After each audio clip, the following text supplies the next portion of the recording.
Welcome to Unstoppable, where dreams turn into plans and plans turn into powerful action. Hosted by Paula Swain, financial planner, business owner, grandma, and queen of reinvention. This show is for women ready to stop surviving and start thriving.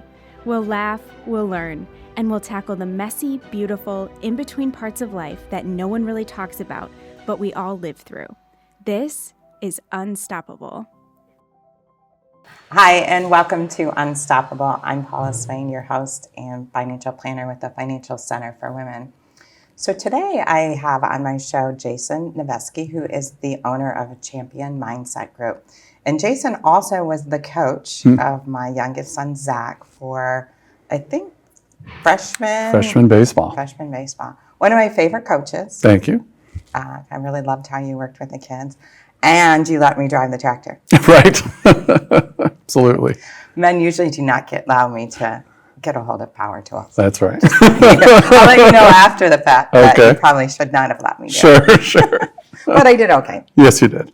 So how did you start the Champion Mindset Group? So Champion Mindset Group was kind of born out of a passion I had about the mental game of sports. So I was a Division I college baseball player, and I struggled right out of the gate with the performances that I was having on the mound as a pitcher. I had a really good high school career, travel ball career, but when you get to a certain level like Division I baseball, you hit a wall at some point, and I hit it right away. And I was pretty frustrated, emotional about my performance, and went to my coach one afternoon and said, "What's going on? You know, am I even good enough to be here? And because I'm struggling and I don't get it." And he looked at me very seriously and he said, "Yes, Jason, you're good enough to be here physically, but mentally you've got some work to do." And this was 1988, so I didn't understand what the mental game even was. What was he talking about? So he explained a few things that he was noticing when I was pitching.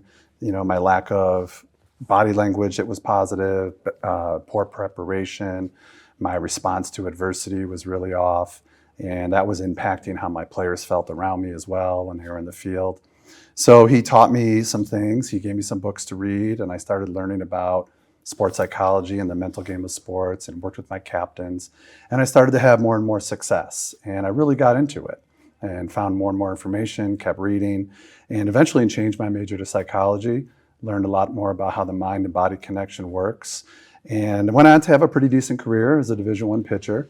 Unfortunately, my last year I hurt my elbow real bad, like a lot of pitchers do, which was another reason I needed sports psychology. And we'll get into that today, I'm sure, about, you know, who are you, your identity as an athlete. So I had to learn, you know, who was I without baseball?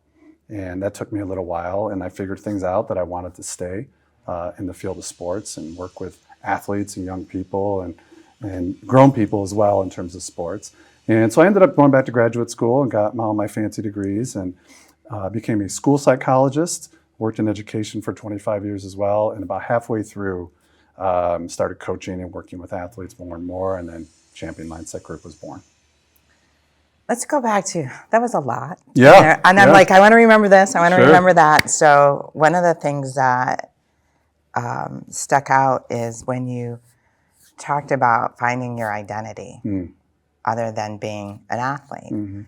And I think a lot of parents want their children to be athletes so much that they kind of influence that, or maybe that's not the word I want, push their kids to identify with being an athlete, and yet maybe isn't really what they want. Do you find that? Or do the people you work with really want to be athletes? Well, I think they want to be athletes for sure, and they identify themselves as athletic, but that can be a problem because if we over-identify ourselves as an athlete, that means that based on how we perform, that's how we see ourselves. So if we have a really bad day at our sport, it really impacts us if that's all we see ourselves as. And one of the things that I do that I think is really important is help athletes understand that you as a person are way more important than you as an athlete or a player. And we have to make sure that we're building character. We're using sports to build character when we play. And so there's so much we can learn, as you know, through playing sports, learning how to manage your time, how to prepare well, how to build relationships, how to deal with adversity, authority, success, failure. And so these are all things that obviously we carry on to life. And I think that's what I find Right. my job so rewarding, is helping athletes not just have success on the field, but also be significant in their life as well. Yeah, because you need all those tools, 100%. if athlete or not. Mm-hmm. I was listening to something on YouTube, I think it was last night, and it was talking about your identity Mm-hmm. and how this is who you think you are, and these are the people around you, and that can, just like that, it can be gone. Mm. And you have to be really strong in knowing your core, who you really are. Right. So that when things like this happen, that it doesn't, cause you to go cry for, I don't know if men cry. Sure they do. Cause you to go cry for 3 days before you regroup or lose yourself. So having that strong core identity is very, very important. It is. It's critically important, especially as an athlete, because, I always tell my athletes, when you're born, you don't know who you are. And then you have all these great experiences and feedback from coaches and family members and teachers. And you start believing and assimilating and accommodating all this information. And then you start acting in alignment with what you believe about yourself. We call it the narrative in our head.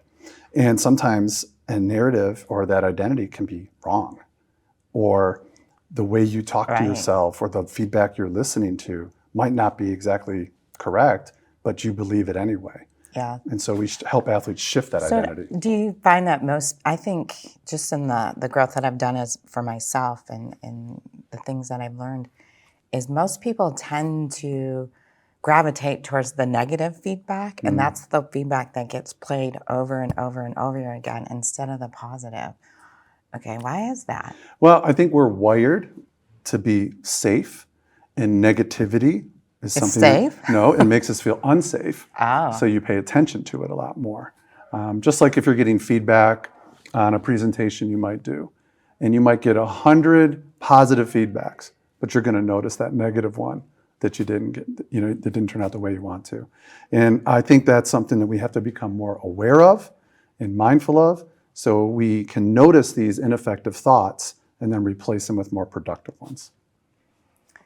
That's not easy sometimes. No. Especially when maybe those thoughts have been there for a very long time, and then you're working to stop those thoughts. So what we're really talking about is having a growth mindset. And for a lot of people, one, they don't even know how to do it. Right. They don't know how to change that mindset. So if an athlete's coming to you and they have this, we'll just call it a negative mindset, how do you work with them to change that so that they can actually grow? Well, I try to explain to them the detrimental effects that negativity is going to have. We're all going to be negative from time to time, but we can at least eliminate some of that or decrease some of the negativity in our life by choosing not to complain a lot, by choosing not to speak negatively about ourselves in public or within our own head, because we're listening to those things. So it's actually kind of funny. I really don't preach positivity that much. A lot of athletes come in to see me and they think, oh, you're just going to tell me to be more positive. And I say, yeah, I'm actually not. I really preach being productive and effective or tactical with the way we think and behave. And so, okay, explain. Sure. So instead of being negative and telling yourself that how bad you are, or how bad you played or performed or whatever, how bad my day was, why don't we, instead of just saying, well, everything will be okay, which at that point you're not going to believe anyway. Right. But if you can say to yourself, hey, if I could change this, that, or that, then it could make my day a little bit better as well. So we just focus on what is within our control that can change the way we're thinking of what we need to be doing. So give me an example. So an athlete might have a really bad performance, and they may say things like, I'm terrible, I suck, whatever the case may be. And we want to switch that to, well, what could we have done a little bit better? So you're almost like reframing or rewriting the story? Yeah, not rewriting in a false way, but rewriting or reframing in a way that something we can do that is up to us. Because every obstacle or every setback is really an opportunity, to use your character, to work on those standards and values that you want to live by. So you ask yourself, well, if I'm going to be that kind of person, what would that kind of person do when they face adversity? And so then you have a filter to work from. Like, if I want to live my life a certain way, or behave or perform or be an athlete in a certain way, well, what would that person do in this situation? It's so funny we're having this conversation. We're working on that myself. Even though I've been in growth mode for a while, you're still always growing, and sometimes you have that adversity that knocks you down a little bit, and then you got to come back up. And and I was working on I'm just going to completely lose my thought here for a second, but I was working on who is it that I truly want to be. And I mean, I know you work with athletes, but this is everything you can take into your everyday life. And who is it that I truly want to be? And to be focusing on that, and where I can make decisions that are going to get me to that spot, versus hanging out here, I didn't get up for the gym this morning. I'm just going to be honest. I didn't get up for the gym yesterday morning. But the person I want to be goes to the gym. Right. And so when I'm not being her, then there's a little part of me that feels, I don't know if it's not empty, but I don't know, maybe you have a better word for it, but I don't feel like I'm living up to who I should be. Yeah, you're not living the life that you want to live, right? You're not being fulfilled in that moment. James Clear wrote a great book called Atomic Habits. Oh, yeah, I've read it, yeah. And one of the great quotes that came out of that book was, every behavior is like casting a vote for the person that you're becoming. Okay. So if you're the person that is healthy and wants to take care of themselves, that person goes to the gym, right? But even on days they can't, they might still do something. So you're a person then that doesn't miss an opportunity to be healthy or work out. And it comes down to, who do you really want to be? So you have to do some soul searching or work with a coach and say, like, what are the characteristics that I want in my life? Or what is my life philosophy going to be? And what I do with my athletes is we'll brainstorm a bunch of character skills. And we'll say, which ones do you really want to be as an athlete and as a person? And we select some things, and then we create something called like an identity statement. It's a little different than a mission statement because it's more personal about how you're going to behave. Can you give an example? Yeah, so you might say, I'm going to be a loving and loyal husband and father and friend. And I'm going to be present for everybody that I care about. And I'm going to lead with love and caring and support. And that's how I'm going to live my life. So then you say, well, what does that look like at work? Yeah, I was just going to say, what does that look like? Well, it looks like the behaviors that match up with that, right? So if I'm going to be a loving and loyal and present husband, that means when I'm home with my wife and family, that I pay attention to them. And if they need something, I'm going to be there for them. And I'm going to be selfless when I'm working with anybody because I want to lead with love and support.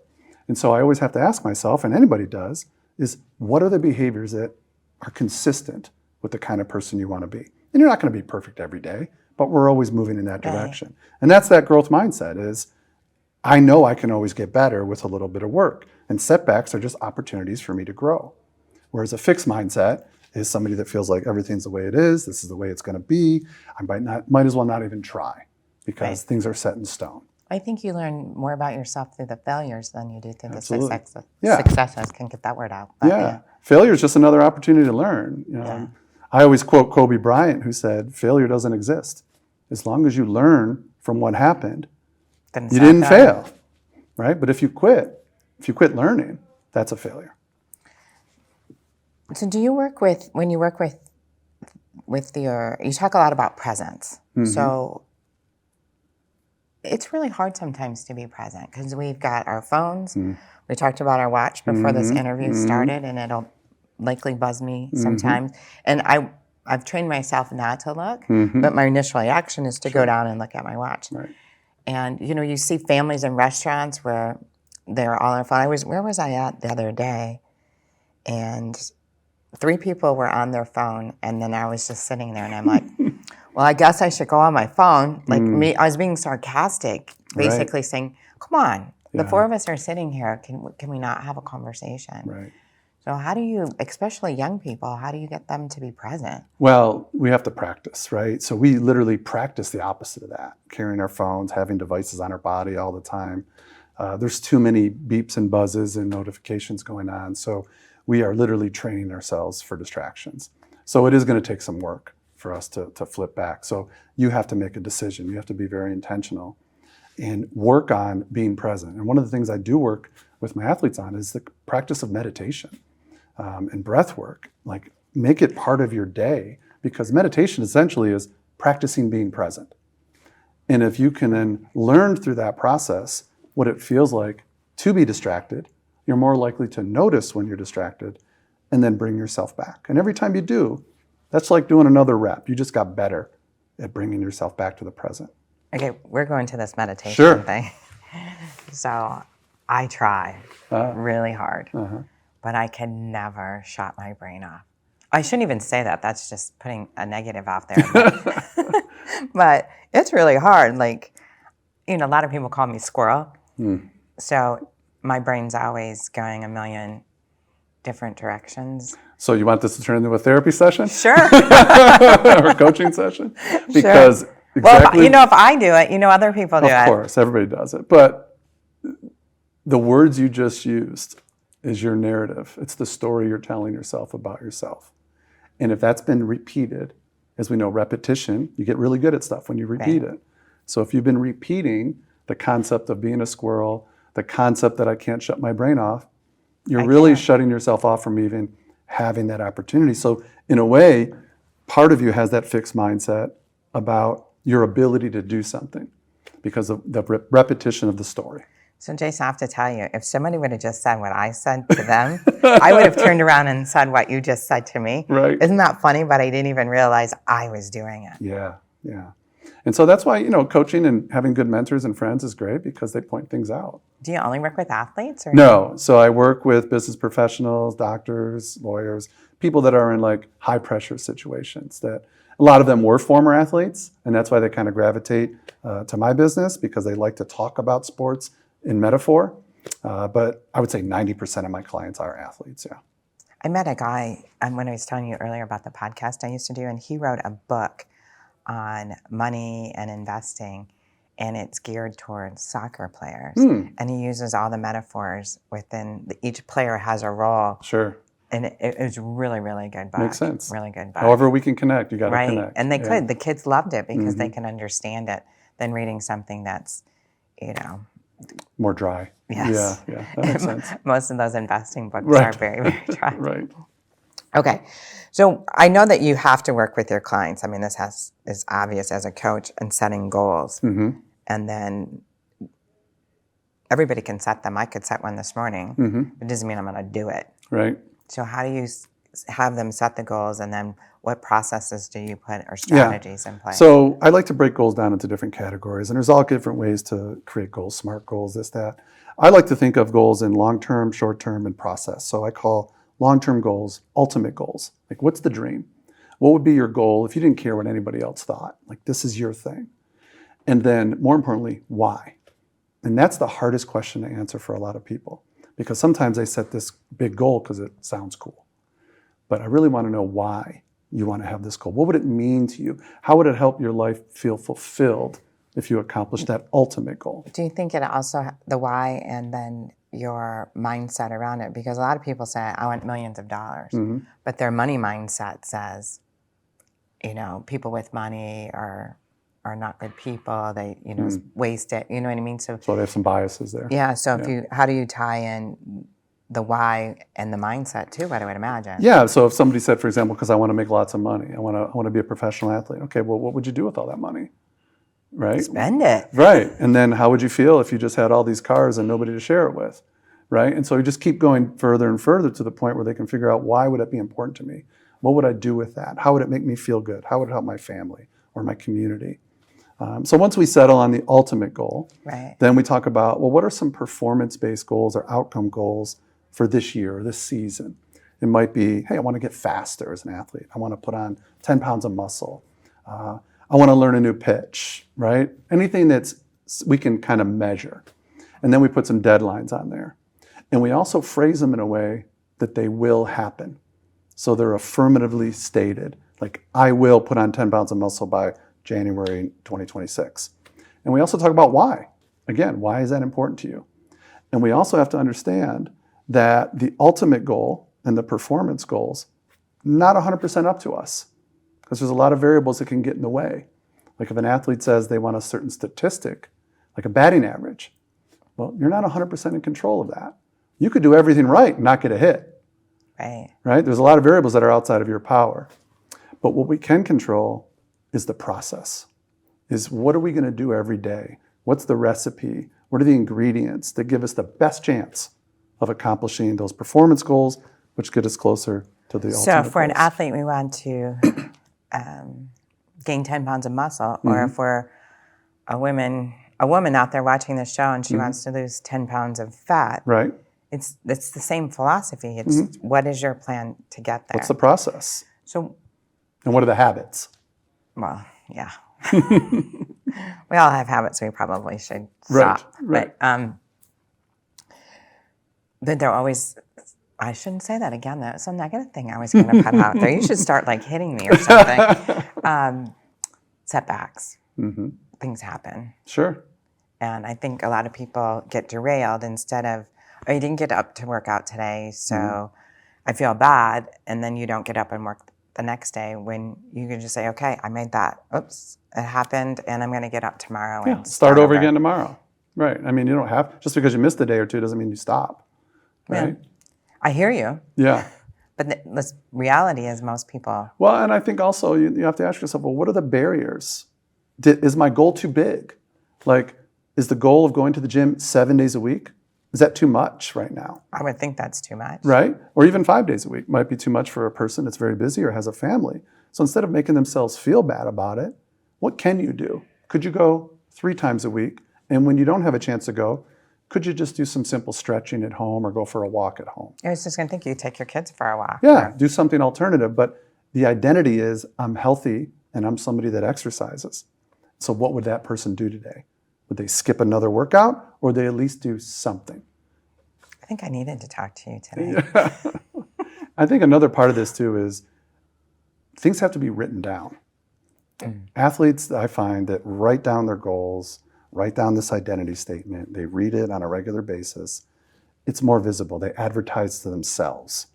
And so when you advertise things and it's visible, you're more aware of it. And if you're more aware of something, you're more likely to take action.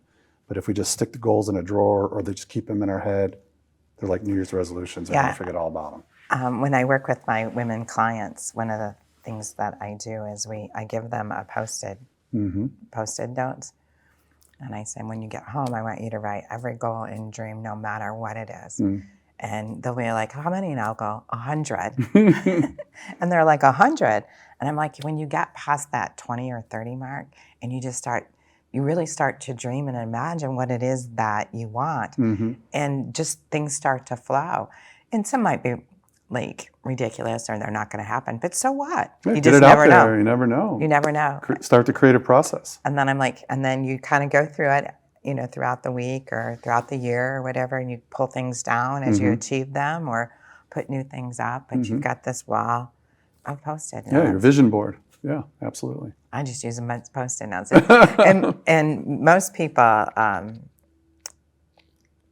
they do it, and they find that they start to look at things a little bit differently. I also have them do that with joy. What are the things that cause you joy? If I asked you, Jason, when you were a young kid, what were the things that caused you joy? Sports, being athletic, being with my friends, competing, family dinners, good food. Those are the things that brought me joy. And as much as I know about you, I know you're already doing those things. Yeah. Well, you do the things that keep you happy. But a lot of people forget what brought them joy because things happen in their life and they forget that. So going back to, especially when you're going to go into retirement, when you have a full day to fill versus just a few hours after work, you've got to know what your joy is. You got to find what keeps you fulfilled, right? We know a lot about this now. We know fulfillment is essentially, 3 big things. Your competence in you're good at something, and so you want to do something you're still good at. You want to stay connected or have an impact. So you're connected to friends and family or a community and have an impact in that community, and have autonomy, freedom to be able to make those choices or go on vacation when you want to. And if you can, even in retirement, stay focused on those 3 things, I think you have a really good shot at staying happy and fulfilled. But I think for most people, they don't focus on those things. Or they don't know. Right. And they retire and then they become couch potatoes. Or 2, it's just like a wish. And so they never even think about it. It's just a wish or a dream. But when I'm working with my clients, I'm like, let's have that conversation now, 10 years, 12 years before you're going to retire, because it's all in place. So it's an easy transition. From the day you walk out, you already know what you're going to be doing. I call it joy. Right. What are you going to do to fulfill your life? That's right. That's right. I mean, when I retired from the school systems about 4 years ago, I had my business going on. So I knew what I was going to keep doing. I wanted to be as busy as I wanted to be, and because I wanted to have some spare time to enjoy my family more, visit my kids, play some golf, do things that I want to do, go on vacation, but I still wanted to work. And so that's why I only see 20 to 25 clients a week, because I want to have time to do other things too. Well, that seems like a lot, 20 or 25 It's a lot, a week. but it's not 40, so it's Yeah. So how do you work with the clients? Is there a process that you go through, or it depends. I don't really have like 5 steps to mental skills or mental toughness. I really try to get to know my clients right away within that first session. I don't do a deep dive into their background or a big social history. They send me some information. We talk about, if they're struggling in something, what is it? Or sometimes they're doing fine, but they know to get to the next level, they want to get more mentally skilled. So I try to meet them where they are and figure out what strategies and tools that we need to plug in and put in their toolbox to take them from, good to great or great to awesome, depending on what they want to do.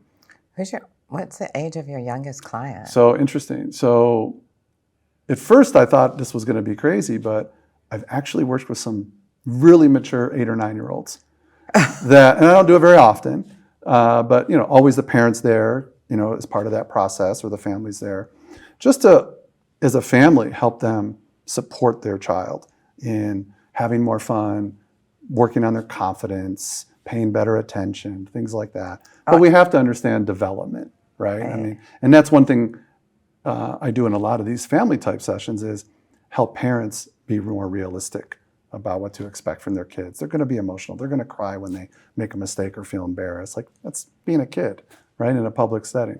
And then all the way up to, professional athletes and older adults that just want to work on their golf game or something. Oh, well, I need that.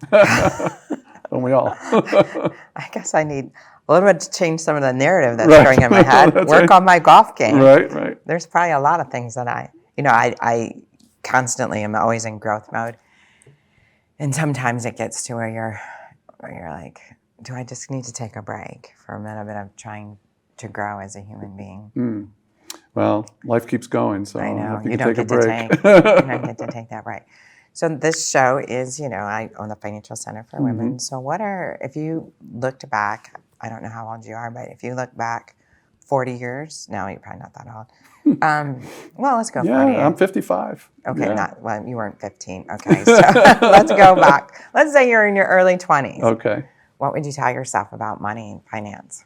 Save more. I'm in good shape now. I've been very fortunate in the careers I've had and the career my wife's had. But I would think I would be less focused on materialistic things, the big house, the fancy cars. They're fun, but I think that wears off. It sure does. And I've also noticed, because we have a nice house, but we don't need it. We don't need the big house anymore, and our kids are gone. So I think I would be a touch more conservative with what I would want to spend my money on. We haven't done anything drastic, but I just think that perspective would have been a little bit better. Not that it's been a bad run, but I think a few tweaks I could have made. Oh yeah, I definitely would do that. I mean, I look at the house I have now. Yes, it's on a lake, but it's small. It's people are like, is it ever dirty? I'm like, well, there's really nothing in here to clutter it. I have like a couch, a chair, like it just all those things. Keep it simple. Yeah, aren't important anymore. Yeah, they really aren't. I think the bigger the house, the more money you have, the more problems you might have. Unless you're really good at managing it. But I think a simple life with lots of money would be an sure. incredible. Well, there's the autonomy, right? You Yeah. have what you need, and you can do with it what you want. But if you're spread too thin, keeping up with the Joneses, the next thing you know, something breaks down and you don't have it, which a lot of professional athletes struggle with when it comes to their money. Well, I'm sure you know. True, and I think that they also are taken advantage of. Could be, if they don't have a good support system or family around them. Sometimes it's their family. Sometimes it is. Yeah, you hear all We've all those seen the stories. stories. Yeah. That's right. Yeah, that their family takes advantage of them. Mm-hmm. Well, it was a pleasure talking with you. Likewise. Thanks for having me. I really appreciate You're it. welcome. So if anybody wants to get a hold of you, how would they reach you? Yeah, so the website is real simple. It's champmindset.com. Just go there. All my information to connect with me is there. All the socials, videos about what we do. I should mention I have an associate, Coach Kelsey, who's wonderful, young mental skills performance coach, and she's blowing it up, doing great things in all different sports, not just with women or girls. She works with a lot of young men as well. Nice. Yep. I think I might give you a call. Sounds great. Okay. Well, this has been Unstoppable. I'm Paula Swain. Thanks for tuning in. Thanks for watching Unstoppable. Do you have a question for Paula? Send it our way. To schedule a one-on-one consultation, give us a call. Unstoppable is brought to you by Paula Swain and the Financial Center for Women. Dream, grow, thrive.